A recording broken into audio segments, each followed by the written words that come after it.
ایک بھائی کہتے ہیں کہ ذرا آپ عربوں کو سمجھائیے کہ وہ ڈیلی پیپر نکالتے ہیں تو اس پر اللہ کا نام یا قرآنی آیات لکھا کرتے ہیں، ان کی بے حرمتی ہوتی ہے۔ پیارے بھائی، سب سے پہلے تو ہم یہ عرض کریں گے کہ دوسروں پر الزام ڈالنے سے پہلے خود اپنے اسلوب کو اور اپنے لہجہ پہ غور کرنا چاہیے اور اسے ٹھیک کرنے کی کوشش کرنی چاہیے۔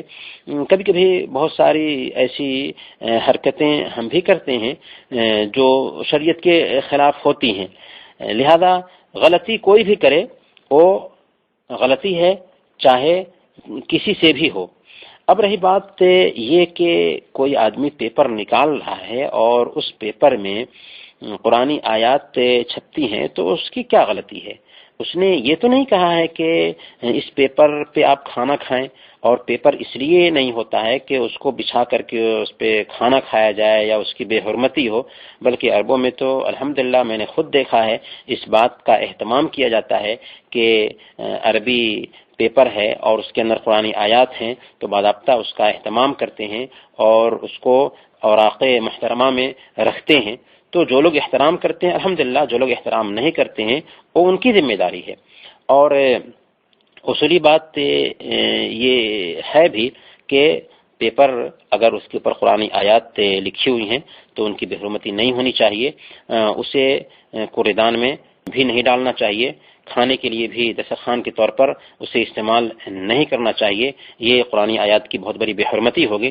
ہاں، اگر قرآنی آیات کو نکال دیتے ہیں اور ضرورت کے تحت اس کا استعمال کیا، ضرورت کے تحت ہم کہیں گے کہ وہ صحیح ہوگا، ورنہ احتیاط اسی میں ہے کہ پیپر وغیرہ کو کھانے وغیرہ یا دسترخوان وغیرہ کے لیے استعمال نہیں کرنا چاہیے۔ ایک بھائی کہتے ہیں کہ بلی کو بیچنا اور خریدنا کیسا ہے؟ بلی، بندر اور کتے وغیرہ بیچنا جائز نہیں ہے۔ سنن ابی داؤد کی روایت ہے، اللہ کے نبی صلی اللہ علیہ وسلم نے منع کیا کہ کتے کی قیمت لی جائے یا بلی کی قیمت لی جائے۔ ہاں، گھر میں اسے پال سکتے ہیں۔ رہی بات بلی کی تو بلی کو رکھا جا سکتا ہے، اسی طرح سے کتا بھی اگر 3 مقصد کے تحت آپ رکھ رہے ہیں، جیسے مویشی کی حفاظت کے لیے یا کھیت کی حفاظت کے لیے یا شکار کے لیے، تو کتا کو بھی رکھنے کی اجازت اور گنجائش ہے۔ ایک بھائی کہتے ہیں کہ اللہ کے رسول صلی اللہ علیہ وسلم پر درود بھیجنے کا سب سے بہتر طریقہ کیا ہے؟ اللہ کے نبی صلی اللہ علیہ وسلم پر درود بھیجنے کا سب سے بہتر طریقہ وہی ہے جو طریقہ خود انہوں نے ہمیں سکھا دیا ہے۔